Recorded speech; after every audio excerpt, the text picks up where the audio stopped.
Okay, so this is our Vesakha Puja, and is it's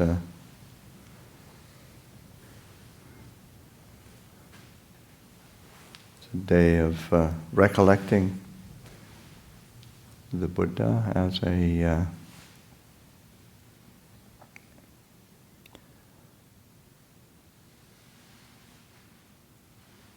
as a refuge, and it's the recollecting the life of the Buddha, in that this is considered to be the day of the Buddha's of his birth, of his awakening, of his passing away. Full moon in May, they all took place on the same day. So it's a recollection of the Buddha's life, and particularly in order to make it useful, in a way that how is that a refuge for us? And certainly the just the example of the Buddha seeking awakening, realizing awakening, and then leaving his life as a human being, in that, he was born and he died, and he was a human being, and that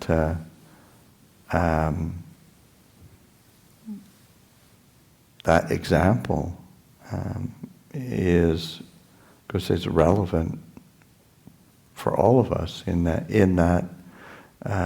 this example of awakening, and the teaching for awakening is for human beings. It's not for celestial beings, or it's not for some immortal condition of some sort, being of some sort. This is the example of liberation in the world. So I think it's important to reflect, recollect,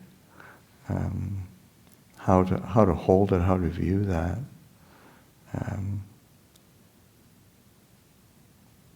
So there's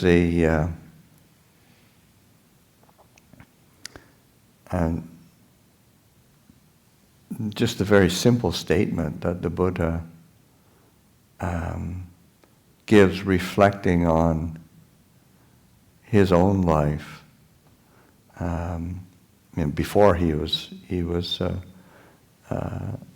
fully awakened, was that him reflecting and considering, why do I, a being that is subject to birth, aging, sickness, and death, change and alteration, why do I seek after that which is also subject to birth, aging, sickness, death, change, alteration? Why do I keep chasing after that? Why don't I look for something better than that?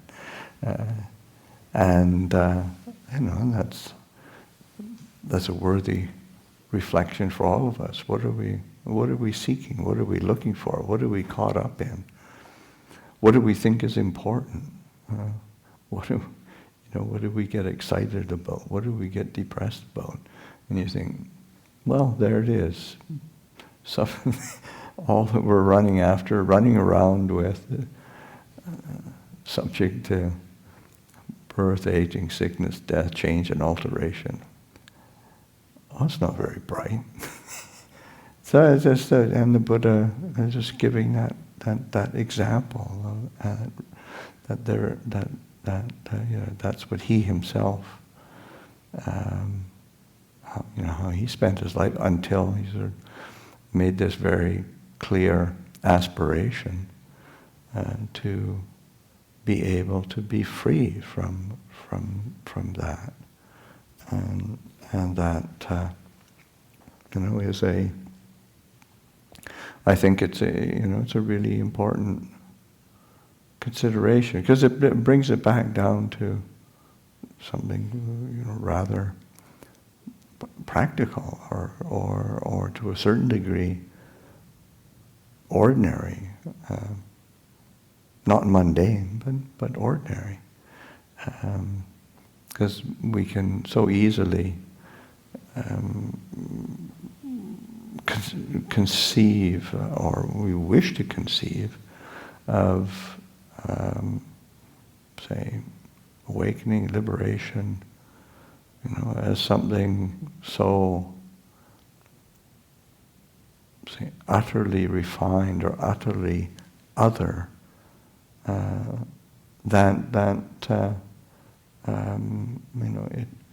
it takes it into the realm of something that is beyond our capability of realizing or of living, and that's exactly what the Buddha didn't want.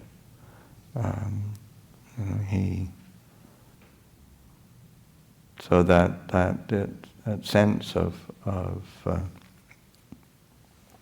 giving attention to that which is worth, or that which bears fruit for our freedom from suffering, freedom from stress, that allows us to disentangle ourselves from that process of complication, so that one of the epithets of the Buddha that I think is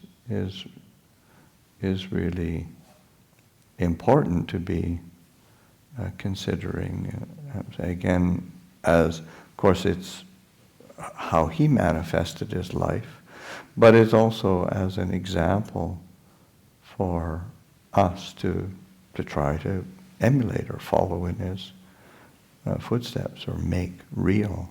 And that's it, that in Pali, that vichacārana sampanno, perfect in knowledge and conduct. So that there's a level of conduct that is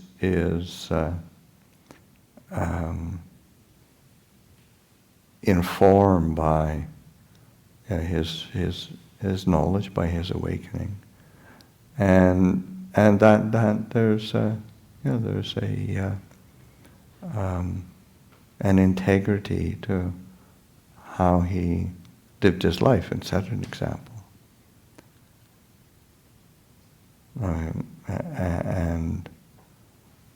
And that, say, that awakened knowledge doesn't make one incapable of being conducting oneself in a really skillful and alert manner.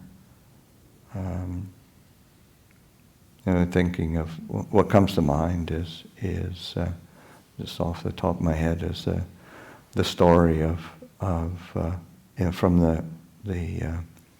the book of discipline, the Vinaya, on the when the Buddha and Ananda were walking around the monastery of Savatthi and coming across a dwelling place where there was a a sick bhikkhu who was suffering from dysentery. He was completely kind of wasted in terms of no energy, and he was couldn't look after himself, and he had he was lying in his own excrement, and so he was in really bad shape, and then the Buddha and Ananda, the first thing he did was checking, so is anybody looking after you? No, nobody's looking after me. And then the Buddha and Ananda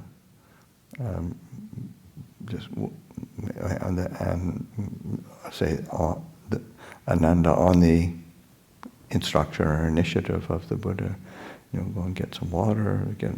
So the two of them cleaned up the kuti and got him back into his bed, and then the Buddha calling a meeting of the Sangha and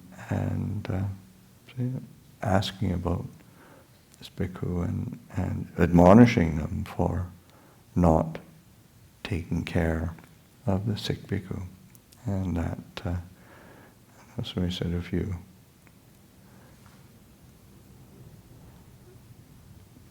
looking after the sick was the same as looking after the Buddha, the Tathagata. So he placed it on that level. And so that there's this sense of caring for each other as a human, within that human condition, and even if somebody is, maybe doesn't have friends, or he doesn't have a charming personality, still, you look after them, you care for them, and it's this aspect of conduct that is beautiful and is selfless, because that's in terms of what do we think of saying perfect in knowledge and conduct. That knowledge is not, even though the Buddha had knowledge of all sorts of things that come through, through super mundane knowledge or through psychic powers or whatever, but the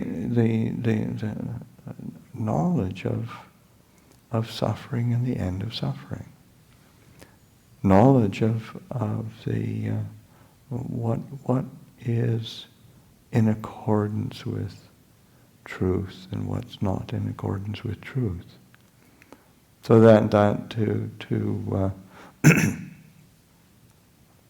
knowledge of what's right, what's wrong. It's just on that fundamental level. Because if you've got knowledge of all the Deva realms and or whatever,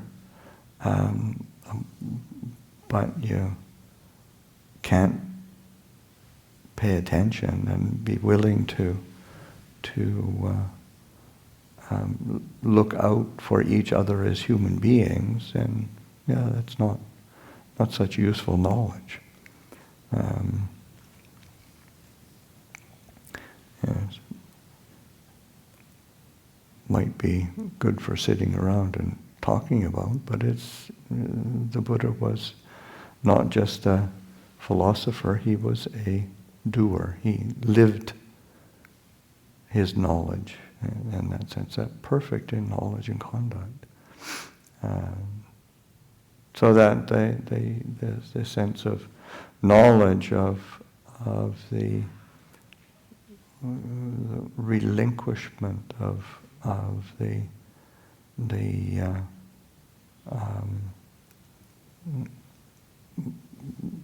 that self-centeredness, self-obsession. It's one of the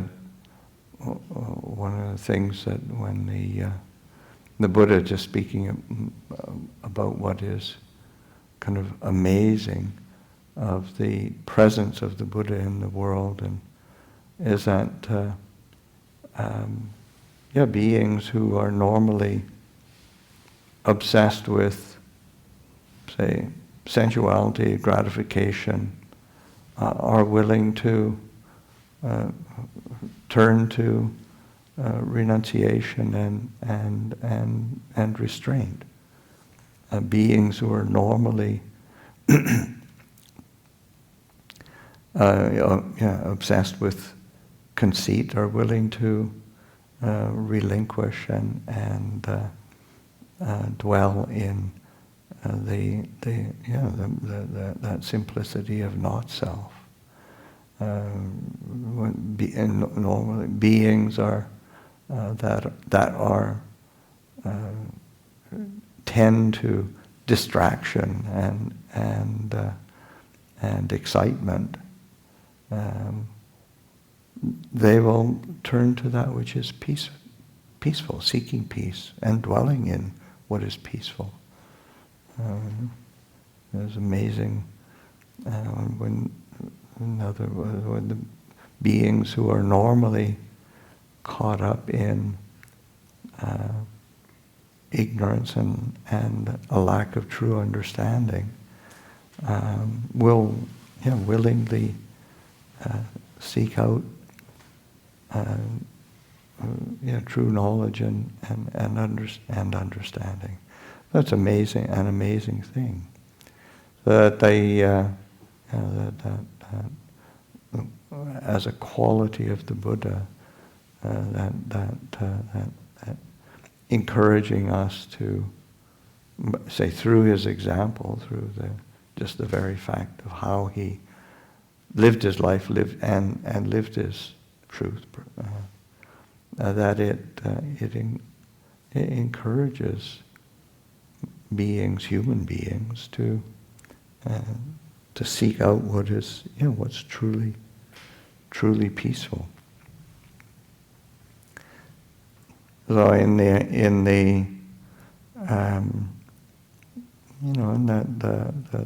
living an example of awakened knowledge and compassion, starting from his just that inclination that before he's even awakened, why do I get caught up in things that are not that useful? And how do I find a real way? And being motivated and having the, say, resilience of mind to stick with it. That's one of the qualities that the Buddha said allowed him to be liberated, that he wasn't content with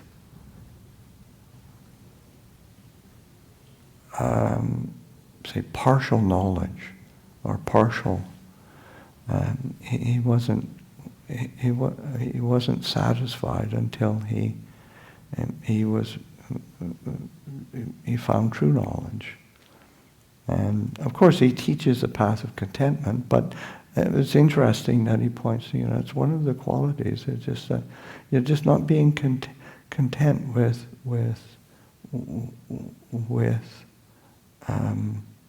limited knowledge and limited realization. He was able and willing to keep encouraging himself to seek until he realized freedom, and that is, because that's, as human beings, and I don't think any of us have to go very far to recognize in ourselves how willing we are to, near enough is good enough. It's too difficult.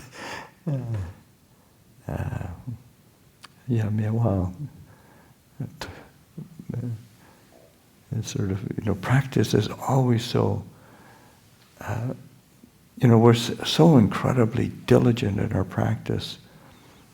Next retreat, or next year, or when we go to the new monastery or whatever, then I'll really practice. And so it's a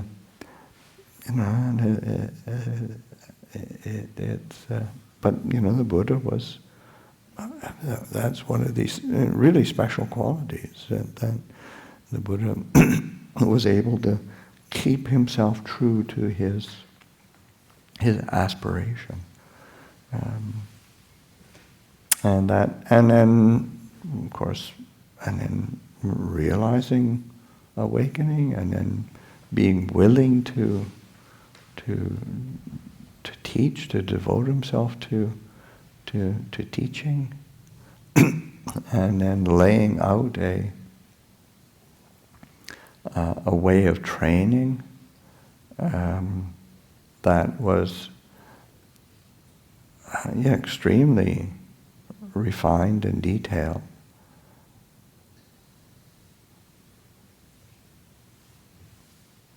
And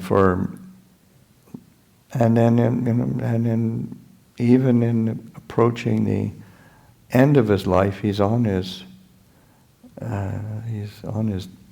deathbed. He really is dying, and then there's in the Mahaparinibbana Sutta, the account of his his last days and in his final moments, and then Subhadra the wanderer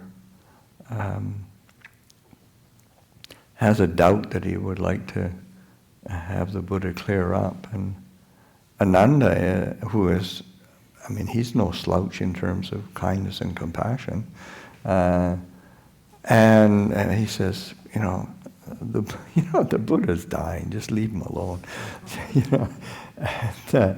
And then the Buddha is he kind of overhears, and he said, no, it's fine, let him come in and ask his question. I'm sure it'll be helpful for him, and it was. But that's in his final moment. So it's like just this incredible example of perfect in knowledge and conduct. So it's this wonderful example for us as human beings, even 2,500 plus years down the line. It's still very, very relevant. So that sense of being able to take a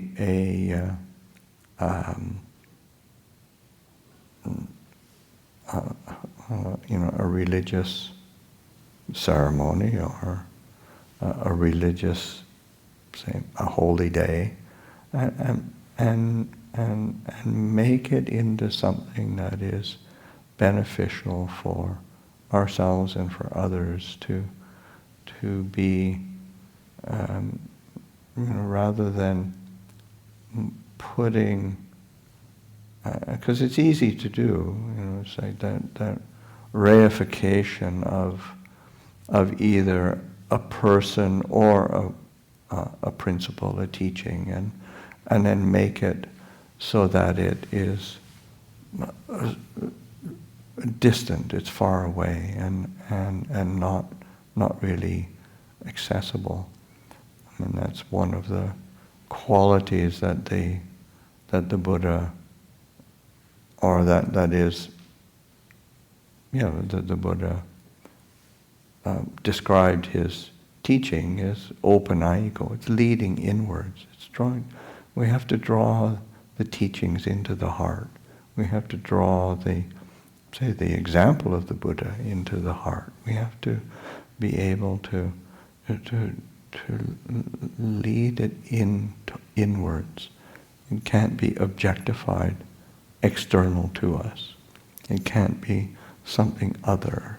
It can't be some other time, some other place, something other. We have to lead it and draw it inwards into the heart, so that the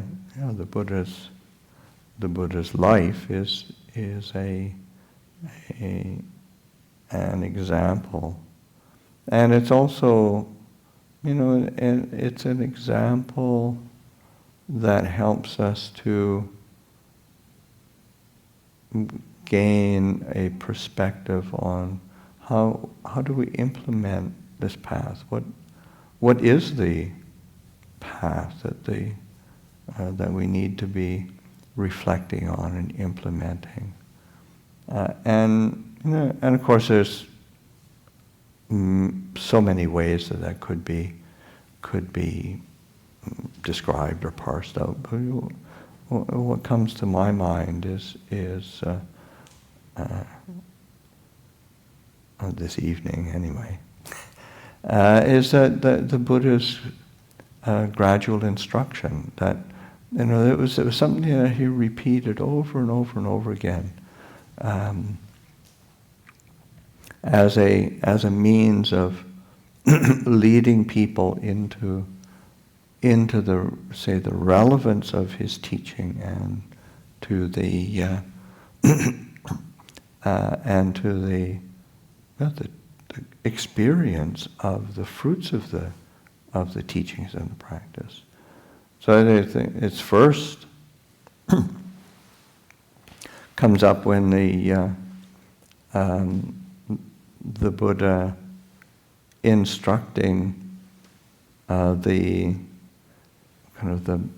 merchant's son Yasa shortly after the Buddha had taught his first 5 disciples and led them to awakening through instruction and teaching on particularly on not self, but there was in that very first rains retreat where he began to teach, and then the merchant son comes out from Benares and meets the Buddha, and then the Buddha gives him instruction, this gradual instruction on dana, on the benefits of generosity, what generosity, how important that is, on the importance of virtue, of the living a life of precepts, of training, of integrity, on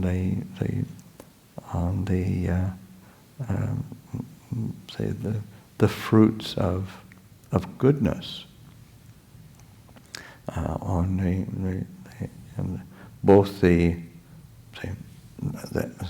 and the word is like Vesakha, and it's like on the heavens, but it's also like that. It's like yes, there are fruits in other lives, but also in this life, the heavenly qualities that we can be drawing close to and cultivating and living in, and and then the drawbacks of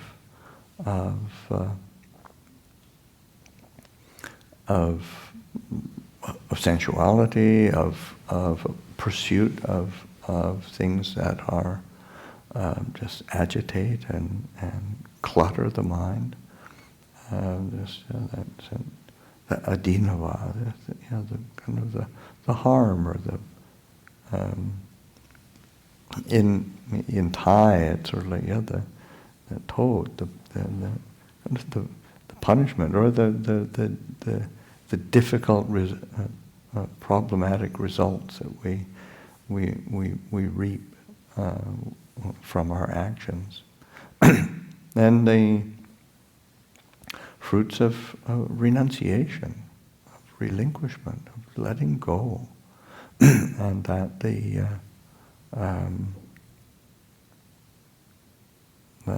this is not a path of acquisition, accumulation. It is one of relinquishment, and then teaching the Four Noble Truths, and so that pointing to the Four Noble Truths as like aspects of experience. Like our life is not about personality or events. These are aspects of experience, and that dukkha is it's an aspect of experience that we don't want. We don't like, we don't want it, but we keep running into it. And the cause of dukkha being these unskillful, unwise desire processes that we tend to fall back on and get motivated by. But it's an unskillful desire. And then the cessation of suffering, a category of experience, an aspect of experience that we tend not to pay much attention to. And then its cause, a way of practice leading to the ending of suffering. But these are all aspects of experience. So it's like this is a phenomenological teaching as opposed to a philosophical treatise on anything or a belief system. Just paying attention to experience and what do we prefer? When you really look at it closely, we prefer to not suffer. But then, so much of our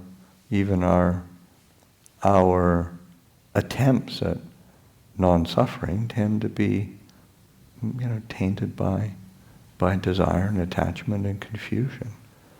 So we still end up unsatisfied by it. So this really requires a training, a living a life of devotion to wakefulness, devotion to waking up. So that then, of course, the Buddha is the premier example of that. As we reflect on the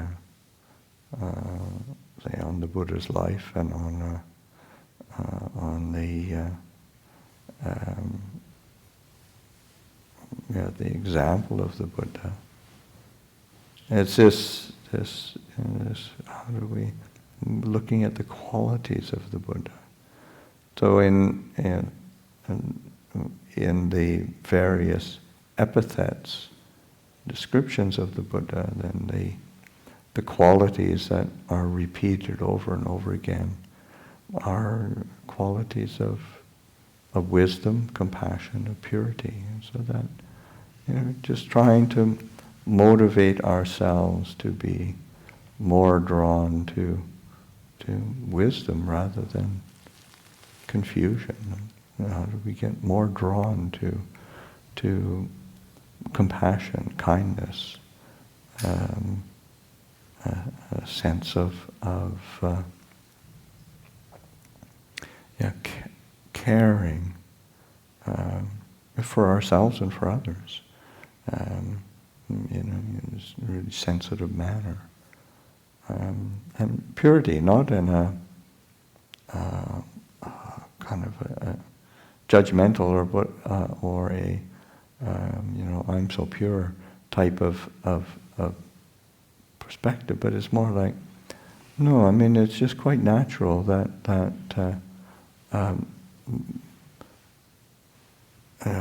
it's something that has been purified is much more satisfying. It's like, I mean, the difference between, say, filtered, purified water and water you get from a ditch somewhere. I mean, it's just different. It's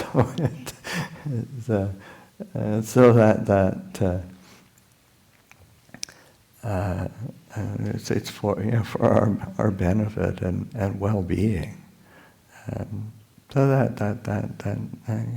And it is really looking out for ourselves in a really wise way, but also how we live with others and for the benefit of others. And so that this being the Vesakha Puja day, just taking the example of the Buddha, the life of the Buddha, and draw it inwards and use it as a means of nourishing one's own aspiration for awakening and for living a skillful life, a wise life. So I'll offer that for reflection this evening. For reflection this evening. For reflection this evening. For reflection this evening. For reflection.